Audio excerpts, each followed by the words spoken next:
नमस्कार दोस्तों, आप सभी का मेरे इस यूट्यूब चैनल में बहुत-बहुत स्वागत है। तो देखिए देखिए दोस्तों, आज के इस वीडियो में मैं आपके लिए टीसीएस बायबैक पार्ट 2 लेके आया हूँ। तो टीसीएस बायबैक पार्ट 2 लाने का रीज़न यही है कि जो टीसीएस बायबैक का मेरा जो पहला वीडियो था, उसमें बहुत सारे यूज़र्स के क्वेश्चंस रह गए थे, जो उन्होंने क्वेश्चंस पुट अप किए थे और उन्हें क्लैरिफिकेशंस चाहिए हुई थी। तो मैंने इस वीडियो में वो सारे क्लैरिफिकेशंस को एड्रेस करने की कोशिश की है। तो फिर भी अगर आपके कोई क्वेश्चंस रह जाते हैं, तो आप ज़रूर मुझे कमेंट भेजिए और मैं उसका आंसर करूँगा। तो दोस्तों, हम सबसे पहले जान लेते हैं कि इस बायबैक में कौन पार्टिसिपेट कर सकता है और उसकी क्या एलिजिबिलिटी है। तो देखिए, इस बायबैक में पार्टिसिपेशन करने के लिए ये ज़रूरी है कि आपके पास टीसीएस के शेयर्स हों, आपने टीसीएस के शेयर्स खरीद रखे हों और वो पहले ही खरीद रखे हों। पहले ही का मतलब कि 23 फरवरी, जो कि टीसीएस बायबैक की रिकॉर्ड डेट थी। रिकॉर्ड डेट में कंपनी ये चेक करती है कि इस डेट को कौन-कौन टीसीएस के शेयर होल्डर्स हैं और उसी के अकॉर्डिंग वो एलिजिबिलिटी चेक करते हैं। तो आपके पास रिकॉर्ड डेट यानी कि 23 फरवरी को आपके खाते में टीसीएस के शेयर्स ज़रूर होने चाहिए। तो आप उन्हीं शेयर्स को आप इसमें बायबैक में आप टेंडर कर सकते हैं। और अब आपको जो अगला काम करना है वो अभी जो बायबैक का जो डेट आया हुआ है वो 9 मार्च से खुलेगा। 9 मार्च से लेकर 23 मार्च तक का ओपन है। तो 9 मार्च से लेके 23 मार्च तक के बीच में आपको अपने शेयर्स टेंडर कर देने हैं टीसीएस को। तो ये टेंडर करने का तरीका क्या है, वो आपका जो भी डीमैट अकाउंट है आईसीआईसीआई डायरेक्ट या जीरोधा या एचडीएफसी, उस डीमैट अकाउंट में आपको जाना है। तो वहाँ पे आपको ऑप्शन मिलेगा बायबैक ऑप्शन। तो बायबैक में पार्टिसिपेशन करना चाहेंगे, लेकिन ये ऑप्शन आपको 9 मार्च से ही दिखेगा, अभी अभी आपको नहीं दिखेगा। तो 9 मार्च से लेके 23 मार्च के बीच में आपको दिखेगा और आपको 9 मार्च में जाके ये इस ऑप्शन में आप कितने नंबर ऑफ शेयर्स भी आपको मेंशन करना पड़ेगा कि आप कितने शेयर्स इस बायबैक में टेंडर करना चाहते हैं। तो आपको मेरा ये सजेशन है कि आपके पास जितने भी शेयर्स हैं, तो सारे शेयर्स को आप उसमें टेंडर कर दीजिए। अगर आप एक शॉर्ट टर्म प्रॉफिट के लिए देख रहे हैं और तो आपको इसमें ज़रूर टेंडर कर देना चाहिए। तो सारे नंबर ऑफ शेयर्स कर दीजिए। ये टीसीएस के ऊपर डिपेंड करता है कि वो उनका एक्सेप्टेंस रेशो क्या होता है, वो कितने शेयर्स आपसे एक्सेप्ट करते हैं। लेकिन आपका काम है कि आपके अकाउंट में जितने भी शेयर्स हैं, आप सारे ही शेयर्स अपने टेंडर कर दीजिए। दोस्तों, अगली चीज़ आती है कि आप रिटेल इन कैटेगरी में आते हैं या नहीं। तो देखिए, रिटेल कैटेगरी में आने के लिए ये ज़रूरी है कि आपके पास जो टीसीएस के नंबर ऑफ शेयर्स हैं वो 44 शेयर्स हों, 44 से ज़्यादा शेयर आपके अकाउंट में ना हो।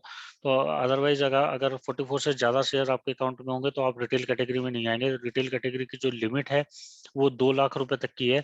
2 लाख रुपए तक के अगर शेयर्स अगर आप इसमें टेंडर कर रहे हैं या आपके पास है, तो आप रिटेल कैटेगरी के इन्वेस्टर समझे जाएँगे। और अगर 2 लाख रुपए से ज़्यादा आपके पास शेयर्स हैं, तो आप रिटेल इन्वेस्टर नहीं कहलाएँगे। तो रिटेल इन्वेस्टर का फ़ायदा ये होता है कि रिटेल इन्वेस्टर को 15% का रिज़र्वेशन मिलता है एक्सेप्टेंस रेशो में। तो एक्सेप्टेंस में आपको रिज़र्वेशन मिलेगा अगर आप रिटेल कैटेगरी में आते हैं। तो ये ज़रूरी है कि आपके पास 44 या उससे कम शेयर्स हों और अगर आपके पास 44 से ज़्यादा हैं, तो आप रिटेल कैटेगरी में नहीं आएँगे। फिर भी आप चाहे रिटेल कैटेगरी में आएँ या ना आएँ, लेकिन आपको अपने सारे के सारे शेयर्स टेंडर करने हैं। तो ये आपको ज़रूर याद में रखना है। दूसरा दोस्तों, आप क्या कर सकते हैं, अपनी ईमेल भी चेक कर सकते हैं। तो ईमेल में आपको ये इन्फॉर्मेशन मिल जाएगी कि आपके आपके पास कितने शेयर्स हैं जिसके लिए आप एलिजिबल हैं इसमें टेंडर में सबमिट करने के लिए। दोस्तों, आप समझते हैं सबसे इम्पोर्टेंट चीज़ कि आप अगर इन शेयर्स को एप्लीकेशन में डालते हैं, टेंडर में सबमिट करते हैं, तो आपको इसका पेमेंट आपके पास कब आएगा और आपके पास कब जो शेयर्स आपके एक्सेप्ट नहीं हुए हैं, वो आपके अकाउंट में कब आएँगे। तो देखिए, जो अभी टेंडर का जो ओपन होने जा रहा है, वो 9 मार्च को ओपन होने जा रहा है। 9 मार्च से लेके 23 मार्च तक की इसकी डेट है। तो आपको इस बीच में ही आपको एप्लीकेशन ज़रूर सबमिट कर देना है। ऐसा नहीं है कि अगर आप इसके जो है वो भी हैं, शेयर होल्डर भी हैं और आप एलिजिबल भी हैं, बट आपने इस बीच में अपने टेंडर में सबमिट नहीं किया, तो फिर आप इसे टेंडर नहीं कर पाएंगे। तो ये इम्पोर्टेंट है कि आप 9 मार्च से लेके 23 मार्च पीरियड के अंदर अंदर आप इसे टीसीएस के नाम पे ट्रांसफर कर दीजिए वाया अपने डीमैट अकाउंट से। तो डीमैट अकाउंट से कैसे करेंगे, अगर जब भी ये ओपन होगा तो मैं आपको एक बार डीमैट अकाउंट में जाके ये दिखा दूंगा, ताकि आपको ईजी हो इस एप्लीकेशन को डालने के लिए। तो देखिए, एक बार जब 23 मार्च की एक बार डेट क्लोजिंग हो जाती है, तो उसके बाद टीसीएस ये डिसाइड करेगा कि हमारे पास कितनी एप्लीकेशंस आई हैं इसकी, बाईबैक में कितने शेयर्स लोगों ने इसमें टेंडर करने के लिए एप्लीकेशन डाली है। तो उन शेयर्स में फिर वो डिसाइड करेंगे कि अब हमें इसमें एक्सेप्टेंस रेशो कितना आ रहा है 18,000 करोड़ का। फॉर एग्जांपल 18,000 करोड़ रुपए का बाईबैक है, बट उनके पास जो एप्लीकेशंस आई हैं वो 36,000 करोड़ की आ गई हैं। तो 36,000 करोड़ की एप्लीकेशंस हैं और 18,000 करोड़ का बाईबैक, इसका मतलब 50% एक्सेप्टेंस रेशो रहेगा। और अगर यही 18,000 करोड़ का साइज है और 18,000 करोड़ का ही टोटल एप्लीकेशंस आई हैं, लोगों ने अपने शेयर्स जो है इसमें टेंडर करने के लिए नहीं दिए हैं, लोगों ने होल्ड किया है अपने शेयर्स को, तो उस केस में आपका 100% शेयर्स एक्सेप्ट हो सकता है। तो आपको ये ध्यान रखने की जरूरत है कि आप अगर आपको ये शेयर्स प्रॉफिट के लिए अगर आप देख रहे हैं तो आप सारे के सारे शेयर्स इसमें टेंडर कर दीजिए। उसके बाद रेशो जो भी आता है, चाहे वो 50% या 30%, वो लेकिन डिसीजन लिया जाएगा 23 मार्च के बाद ही। अभी किसी को भी नहीं पता है कि क्या एक्सेप्टेंस रेशो रहने वाला है टीसीएस का। तो दोस्तों एक बार अगर ये टीसीएस डिसीजन ले लेती है कि उनका एक्सेप्टेंस रेशो कितना रखना है, तो ये जनरली एक हफ्ते में हो जाता है। तो जो भी क्लोजिंग डेट है टेंडर की जो क्लोजिंग डेट है वो 23 मार्च की है।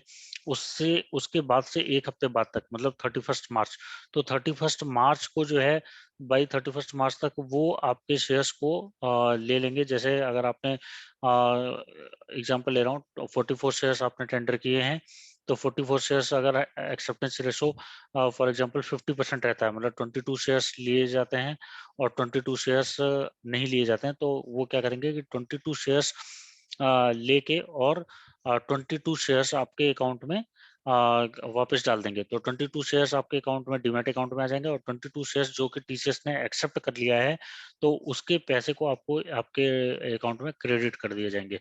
तो ये आपका जो है वो एक हफ्ते तक, जो क्लोजिंग डेट है टेंडर की, उसके एक हफ्ते बाद तक, एक हफ्ते वर्किंग डे होना चाहिए। तो एक हफ्ते मतलब 7 वर्किंग डे आप देख लीजिएगा। तो 7 वर्किंग डे तक आपको ये कितने एक्सेप्ट होने वाले हैं ये आपको पता चल जाएगा कि आपके इतने शेयर्स एक्सेप्ट हुए हैं और इतने शेयर्स नहीं हुए हैं। और जनरली जो पेमेंट की डेट होती है उसके बाद से लेके जो 7 वर्किंग डे के बाद से लेके नेक्स्ट 7 वर्किंग डे, मतलब टोटल 15 डेज आफ्टर 23 मार्च, तो 23 मार्च के बाद से 15 डेज के अंदर अंदर आपको आपका पैसा मिल जाएगा, जो भी आपने शेयर्स टेंडर के लिए डाले हैं। तो टोटल 15 वर्किंग डे। और ये अगर इस डेट से देखिए तो आपको ये 7 अप्रैल या 10 अप्रैल तक आपको आपके अकाउंट में पैसे ये आ जाएंगे टेंडर के। तो मैं